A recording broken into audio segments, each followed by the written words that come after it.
नमस्कार, आदाब, स्वागत है आपका। मैं हूं आपके साथ आसिफ खान। दिल्ली के कैंट इलाके में 9 साल की बच्ची के साथ रेप और उसके बाद हत्या कर दी जाती है। सबूत मिटाने के लिए उसका अंतिम संस्कार भी कर दिया जाता है।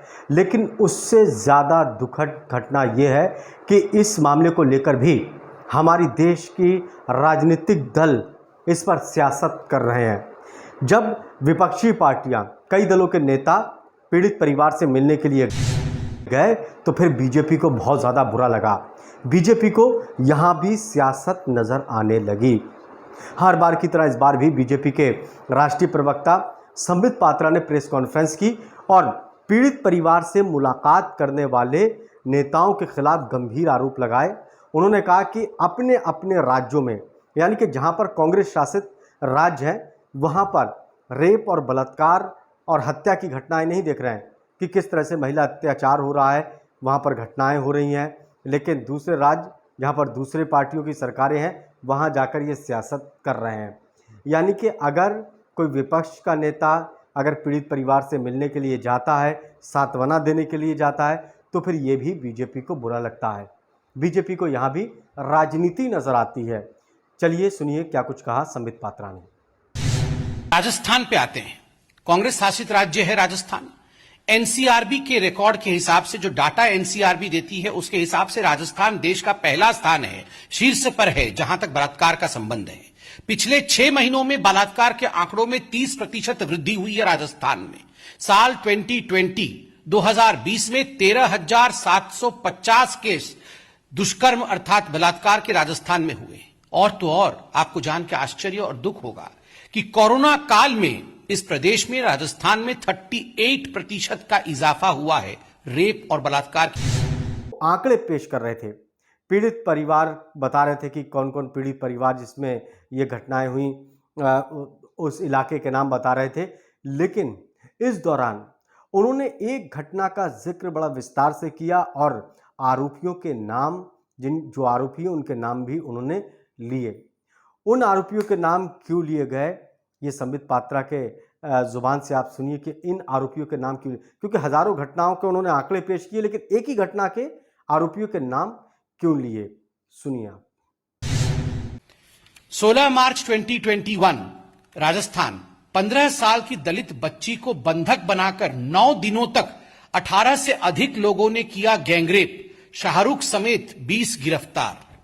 ये आप देख सकते हैं, ये राजस्थान की पत्रिका में छपी हुई है, ये वहां के समाचार पत्रों में और राष्ट्रीय न्यूज। मजा मिलना चाहिए, लेकिन इस तरह से किसी को कोड करना, किसी का नाम लेना, शायद इसके पीछे भी एक मंशा हो सकती है। उधर दिल्ली के मुख्यमंत्री अरविंद केजरीवाल भी पहुंचे पीड़ित परिवार से मुलाकात करने के लिए। हालांकि यहां पर बड़ा शोर शराबा हुआ। मीडिया से मुखातिब होते हुए उन्होंने कहा कि यह घटना दुखद है, हर तरह से हम केंद्र का सहयोग करेंगे।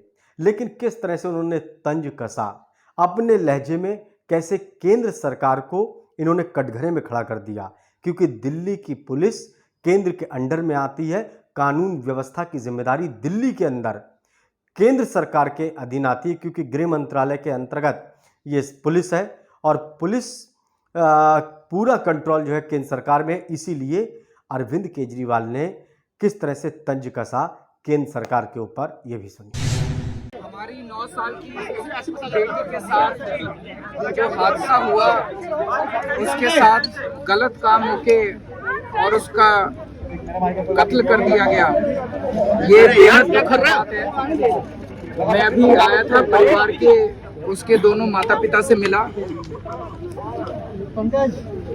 दिल्ली सरकार इस मामले में एक तो परिवार, उसकी अपनी बच्ची तो वापस नहीं आ सकती और जो परिवार के साथ अन्याय हुआ है तो बेहद दुखद है, उसकी भरपाई पूरी नहीं की जा सकती। लेकिन दिल्ली सरकार परिवार को 10 लाख रुपए का मुआवजा देगी। इसमें हम मैजिस्ट्रियल इंक्वायरी ऑर्डर करेंगे और इस केस में दिल्ली सरकार सबसे बड़े से बड़ा वकील कोर्ट में लगाएगी ताकि दोषियों को कड़ी से कड़ी, सख्त से सख्त सजा दिलवाई जा सके। दूसरा, अपने दिल्ली में कानून व्यवस्था को ठीक करने की बहुत जरूरत है। कानून व्यवस्था में दुरुस्ती लाने की बहुत ज्यादा जरूरत है। मेरी केंद्र सरकार से अपील है कि इस बारे में ठोस कदम उठाए जाएं और हम अपनी तरफ से उसमें पूरा सहयोग करेंगे। जो भी केंद्र सरकार हमसे कहेगी हम वो पूरा सहयोग करेंगे। लेकिन दिल्ली में, दिल्ली देश की राजधानी है, वहाँ अगर इस तरह की घटनाएं घटती हैं तो ये अच्छा मैसेज नहीं जाता। लोग असुरक्षित भी महसूस करते हैं और पूरी दुनिया के अंदर भी ये मैसेज अच्छा नहीं जाता कि दिल्ली के देश के, भारत की राजधानी के अंदर इस तरह की हरकत हो रही है। तो हमें साथ साथ अपनी कानून व्यवस्था को भी दुरुस्त करने की जरूरत है। अब आप क्या कहेंगे देश की राजनीति को लेकर? क्या विपक्षी पार्टियां अगर किसी पीड़ित परिवार से मुलाकात करने के लिए जाएंगी तो क्या फिर ये भी उन पार्टियों को बुरा लगेगा कि क्यों विपक्ष की पार्टियां जा रही हैं पीड़ित परिवार से मिलने के लिए? अगर आपको इतना ही लग रहा है बुरा विपक्षी पार्टियों का पीड़ित परिवारों से मुलाकात करने का, तो फिर क्राइम पर कंट्रोल क्यों नहीं करते ताकि इस तरह की बड़ी घटनाएं ना आए? और अगर खुदा ना खास्ता ऐसी घटनाएं दुर्भाग्य से घट जाती हैं तो फिर इसको कंट्रोल करने के लिए, आरोपियों की गिरफ्तारी के लिए, पीड़ित परिवार को इंसाफ के लिए क्यों नहीं जल्द ही कार्रवाई की जाती है? ऐसी नौबत आखिर क्यों आती है?